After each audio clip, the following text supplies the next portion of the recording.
Guys, so excited na si Buwa. Oh, Daddy! Excited na si Daddy. Pero maybe full. Full? Oh, pug. Oh, pugsa. Unsa? Iyo. Excited na si Buwa, guys, kasi nga darating na sila ama. Ay. Oh, marunong na siya maglagay sa washing machine. Marunong na. Unsa? Ito ba yan? No? Saboy. Marunong na yan si Buwa. Unsa? So, ayun guys. Good morning and welcome again sa ating panibagong vlog. Nasaan kaya ito? Si Buwa guys, naglalaba siya. Sabi niya kasi kanina sa akin. Labahan niya na yung mga blankets and all. Dahil syempre, malapit na darating sila ni ama, ano? So kaya ayan, parang excited si Buwa. Syempre, sino bang hindi ma-excite? And ayun ang aga niya naglaba and nagulat ako. Marunong na siyang gumamit ng washing machine. So ako naman guys, magmamarinate ako dahil magluluto ko ng pinasal, itatry ko and magluluto ko ng Valenciana. Ito yung aking malagkit na sinuko kahapon. Ayan guys, ito yung mga pinamili ko. Bumili ako ng 30 rupees. Habang bumibili ako kay Didi, nagtitiktok si Didi. Natatawa ako kasi natatawa din siya guys. So syempre hayaan ko siya, namimili lang ako kasi naiintindihan ko naman na yun lang din yung kaligayahan ni Didi habang wala siyang customer, di ba? At after nun, pinakita niya sa akin.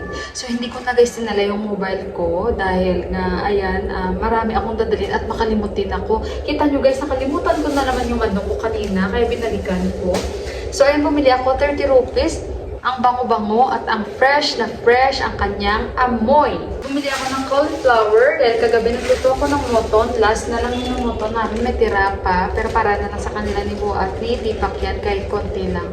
So ayan, dumating pala si Deepak kagabi. Hindi ko alam na sa taas na siya.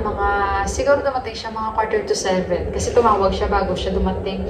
Nasabi niya after 1 hour nandyan na kami kasi napakalayo yun ang biyahe nila. So ayan, at fresh din. Doon ako ka Didi bumili kasi bago yung mga gulay nila. And then, napabili ako sa kanya ng fresh na green peas. Kasi naghahanap talaga ako.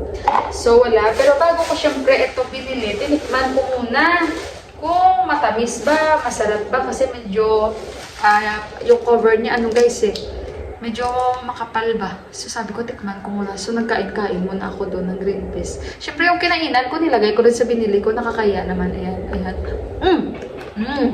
Malambot siya guys. Masarap. Ito yung maganda dito kaysa sa frozen. Diba mayroon sa atin? Pero sa atin matigas ata, diba? Ayan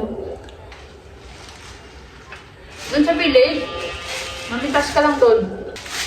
Gusto yung doon sa village, pagutom sila. Makapitas-pitas lang sila.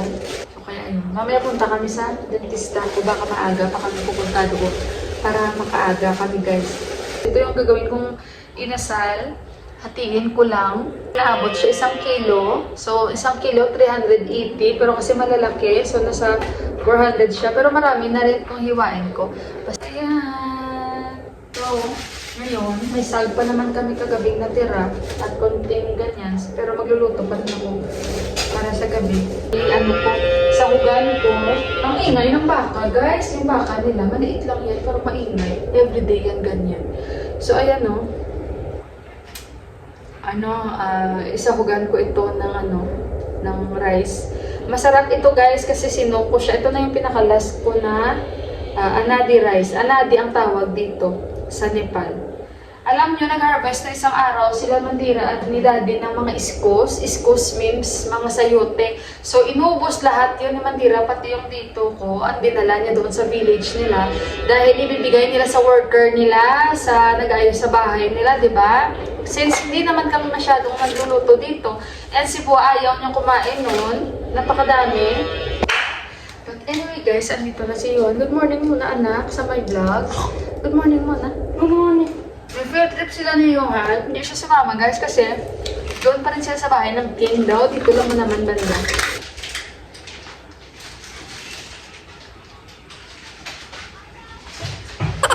Mama! See that girl? Watch that scene. Yeah, the dancing queen. Watch namin. Guys, luto ng aking Valenciana. Ayan, oh, very simple lang yan. Ayan, ko muna konti. Guys, tikman natin yung Valenciana ko, oh. Mamaya ako maglagay sa altar ng mama ko. Dito, pupunta pa ako sa dentista. Sakit na naman ang ngipin ko, guys. Ay, naku. Sumasakit siya. Sakit. Tikman natin, guys, oh.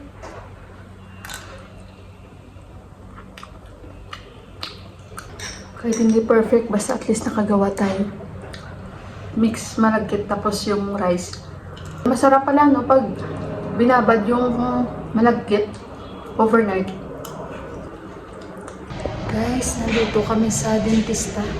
Kasi yung ngipin ko, guys, ang sakit. Kasi diba ilang buwan ako hindi nakapagpa-adjust. So ngayon, dito kami. Mabuti hindi ganun kadami yung tao. Pero sa loob may mga nakaupo. Ipacheck ko muna itong ngipin ko, guys, kasi may natanggal dito, guys, sa walang brace na kakakain ko, kakagat ko, guys, ng meat, guys. Ha? Mamaya balikan ko kayo. Guys, nandito na kami sa bahay. And of course, guys, gaya nga ng sabi ko kahapon, today ako magluluto ng Valenciana. And ayan, yung altar ko, naglagay na ako sa mama ko, guys. Ayan, so ito yung niluto kong Valenciana dahil paborito din ni mama. And syempre prutas, tinapay, kandila ako. Ayan. Ayan, guys. So, ginagawa ko naman yan tuwing undas o ano, kahit everyday. So, ayan guys, ano. And, yan lang yung aking handa. Importante, naalala natin sila at syempre yung mga mahal natin sa buhay. So, hindi lang kandila. Galing kami sa labas.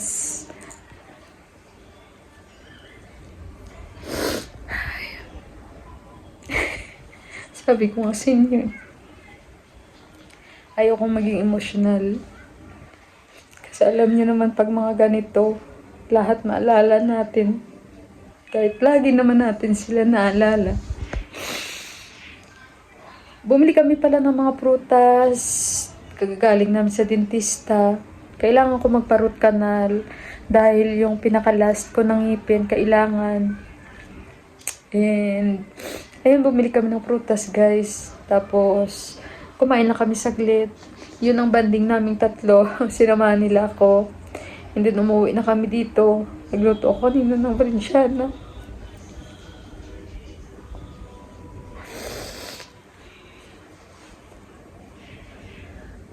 Ay, nako, guys.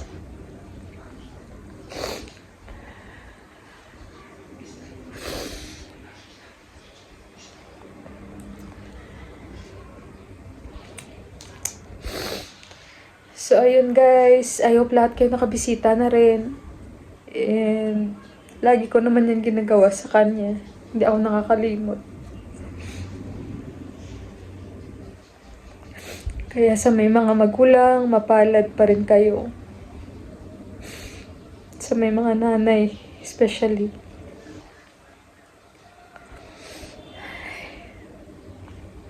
At alam nyo guys, bago ko end yung vlog ko, nagulat ako sa dentista. Sabi niya, 7 buwan ka na dito na hindi na nakapunta sa akin. Sabi ko, ha? Ano? Para ako may amnesia na, Dok. Sabi ko, 7 buwan? Sabi ko, ang pagkakaalam ko, parang nung naoperahan lang ako, hindi nakapunta dito. Tapos sabi niya, eto, ganito yun. In-explain niya sa akin. So, last mo napunta is 2079 pa. So, ngayon 2018 na. So, natatawa siya habang nag-explain sa akin. Sabi ko, Dok, sabi ko parang niligaw mo ako na mag-isang taon na tayong hindi nagkita. So, sabi niya hindi kasi sa kalendaryo ito ng Nepali. Sa English calendar tama ka, pero sa kalendaryo ng Nepali ba? Kaya tingnan mo, 2079 ka pa last nagbisita sa akin. Eh, anong taon na ngayon? 2018 na, diba? Sabi ko, Dok, parang naalala ko yung mga pinanood ko na Back to the Future, Dok. Kaya natatawa siya sa akin, guys. At natatawa din ako sa kanya. So, kaya yun, parang nagtawanan kaming dalawa. Sabi niya, hindi. Alam ko naman na malilito ka dahil nga sa kalendaryo namin. So, kaya yun. At alam nyo, guys, magpaparot kanal ako. And sabi ko, Dok, after nung isang dentista talaga, sabi niya, after TR daw, kasi sabi ko, kakatapos ko lang mag-operate, syempre natatakot naman ako. Sabi niya, there's nothing wrong with that. Sabi niya, it has nothing to do or there's no connection with your operation, sabi niya sa akin. Tapos sabi niya sa akin, yung operasyon mo, sabi niya, parang 3 butas yun. Sabi ko, 4. Sabi niya, oh, yung ganon-ganon, hindi yung ganun. Sabi niya yung buka. Sabi ko, hindi. Sabi niya, okay then, that is fine. Sabi niya sa akin. Ayun guys, bago ko end yung vlog ko. So, happy birthday. Belated kay Mama Risa Miranda. Nagpapagreet po siya. Birthday niya November 1. Mama Risa, sorry delayed yung pag-greet ko sa'yo. Ngayon ko lang talaga naalala. Happy birthday po. May God bless you. Mama Risa, I hope tama ako sa name mo. Agang inisip ko yung name mo dahil 2 times ka nag-comment sa mga vlogs ko. So, pasensya na po at medyo late. And sa inyong lahat guys, maraming salamat po. And sa hindi pag-i-skip ng ads ko, thank you so much. And ayun guys, at salamat sa mga pagko-comments nyo at pagbigay likes. So, thank you so much. Happy All Souls Day po sa ating lahat. Ingat po kayo and may God bless you all and I love you. Bye guys!